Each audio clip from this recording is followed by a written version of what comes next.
Hello, I'm Leah Voidovich, and I'm here on behalf of the Sustainability Coalition for Walgreens with some recommendations specifically regarding your company's impact on the oceans. So I'd like to introduce our stakeholders that make up our coalition. So first of all, we have the Walgreens Advisory Panel for Sustainability. So they have high salience in their interests align with company values, policies, and interests. So they've worked with Walgreens before, obviously. They consult on their projects, and they are a big part of the operations.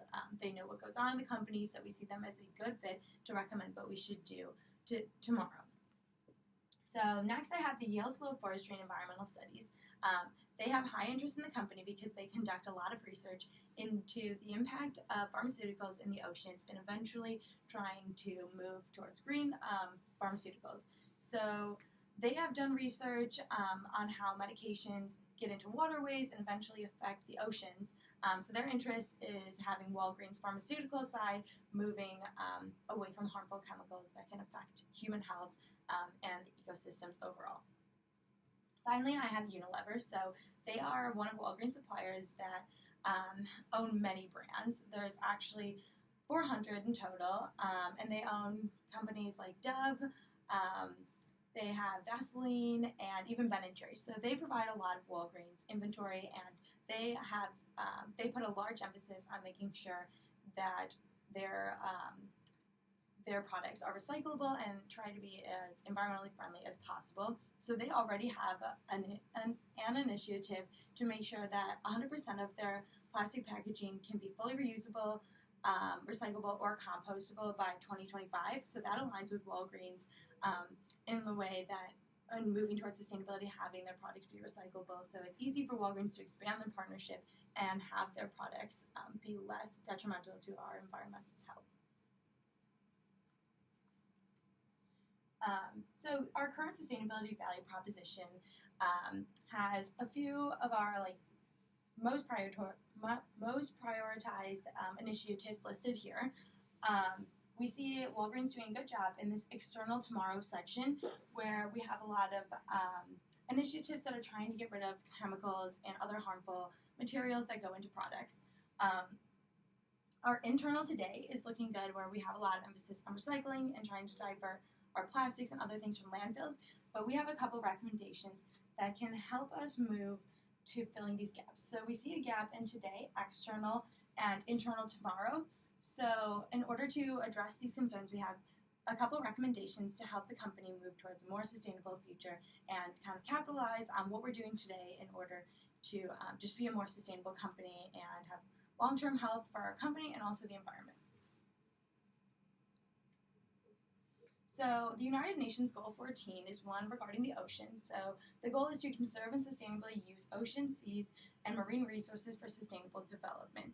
We see a gap in Walgreens' initiatives right now in this area because the ocean has a lot of really important benefits for our environment as a whole. It impacts climate patterns and provides a lot of food and other things that we need to protect and make sure that our company is doing our best to mitigate our impact or our negative impact on the ocean. So we see Walgreens as a perfect opportunity to impact the oceans because we produce a lot of waste with both our plastics and chemicals.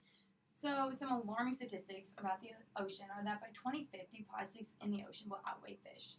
In addition, 270 million pounds of pharmaceuticals are dumped into our waterways every year, and 50% of medications are discarded. So we see a perfect opportunity for Walgreens to work on this direct impact by mitigating the amount of pharmaceuticals that end up in the ocean and hopefully diverting waste from the ocean. So Unilever has some initiatives in place to reduce the plastic impact of their company, and one of their findings is that 14% of plastic packaging globally makes its way to recycling plants. So that means that a third is left in fragile ecosystems and 40% ends up in landfills. So we can work with them to make sure that the oceans are healthy and make our company overall more sustainable. Hi, my name is Sam Bergman. I'm a researcher from Yale School of Environment and Forestry, specializing in pharmaceutical impact on our ocean life. Here are the initiatives that we think Walgreens can use to further their positive impact on the ocean. Specifically being increase the use of safe disposal bins in all stores, eliminate the use of plastic bags, and using eco-friendly suppliers in their common business practices. I'm going to touch on the first one now. Many drugs that are thrown away or flushed down toilets end up in the groundwater and then in larger bodies of water like lakes and oceans. These drugs have adverse effects on ocean life and in some cases even affect the development of fish's sex organs, making them unable to reproduce. Disposing of these drugs in a safer way keeps them out of the waterways and out of the fish's delicate biological ecosystems. As you can see, it goes beyond just changing sex organs. Other medicine builds up in fish as well. Total effects of these medications in sea animals is unknown, but can cause havoc in ecosystems as well as impact on human health. While this may seem far from humans, many cultures and communities rely on fish as a source of food, and whether it be the inability to reproduce or contaminate meat, pharmaceutical waste is creating harm. We have some recommendations around the initiative in Today External of your current sustainability value proposition. Specifically, the safe disposal bins that you have begun adding to your storefronts. We understand the driving force behind this was to help combat prescription drug addictions, but lucky for us, that step has had a positive side effect on the ocean wildlife. Keeping prescription drugs out of the oceans enable fish to develop normally and greatly reduces any unknown potential harm this contamination can have on ecosystems vital to life on Earth. Adding these bins to your stores has been great. We think you should strive to get a safe disposal bin in every Walgreens storefront.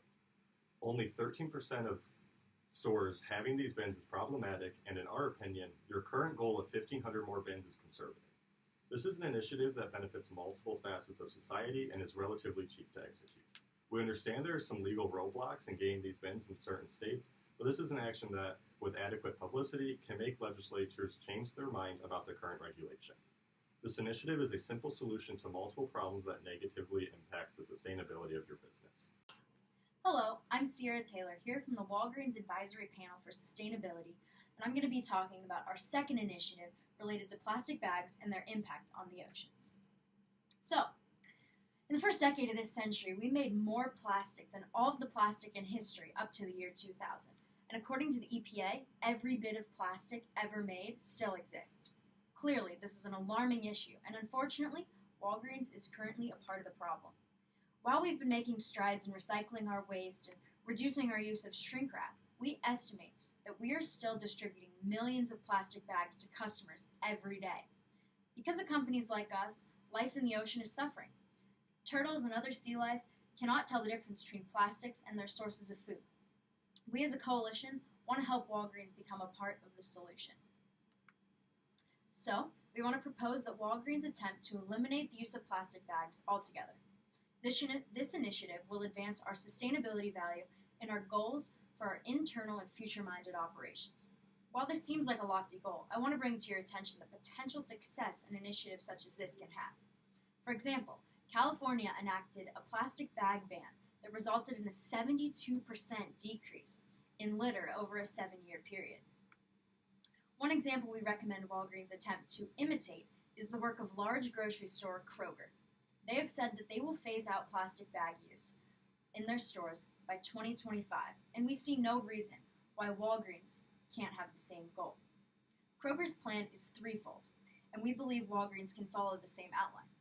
The first phase is to offer paper bags in addition to plastic, slowly reducing the plastic bag use.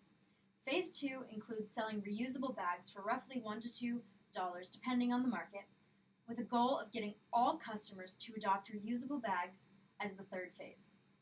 While potentially costly at first, once customers have transitioned to reusable bags, this initiative will actually save the company money because we will no longer have to purchase the plastic bags. Hi, I'm Bill Falco from Unilever. Not only is there a problem with pharmaceutical waste and plastic bag, there is also a serious issue of garbage as depicted in these pictures.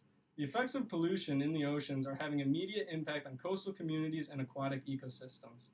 The pain caused by oceanic pollution may not have an immediate impact on your life today, but is going to have a catastrophic impact on your life and your children's lives in the next 30 years.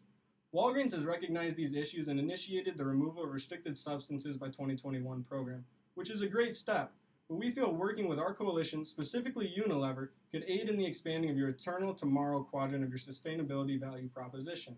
You can begin to take the next step and begin using exclusively sustainable suppliers. We need the board to support our coalition as a whole. the Walgreens panel to do a full-scale review of suppliers. Walgreens can utilize our programs, knowledge, and resources at Unilever to ensure suppliers meet your standards. The advisory panel should look into transitioning to leaders in sustainability like green pharma to see if it is a viable option. The transition to eco-friendly suppliers is going to happen eventually. Truly spearheading this transition and becoming the first retail pharmacy to take this step will give you positive news for media, which will boost consumer trust in the Walgreens brand. It also opens up the possibility of creating a potentially disruptive new technology in beauty care, one with sustainable ingredients which could be better than the products on the market today.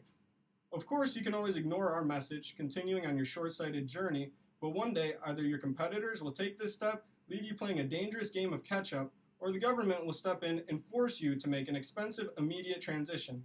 In the long run, beginning to make this change to sustainable suppliers will be cost-effective and the ethical thing to do.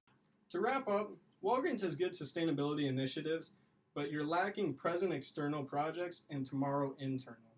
So in the short term, you need to increase your collection bins and begin the process of switching from plastic to paper bags. And in the long term, you need to invest in sustainable suppliers and hopefully eliminate all plastic bags. It's important to reiterate that if you don't begin taking these steps, you're going to have to eventually, so it's more cost effective to begin this now. So I'm Bill Felco from Unilever, representing our coalition. We thank you for your time. Have a good day.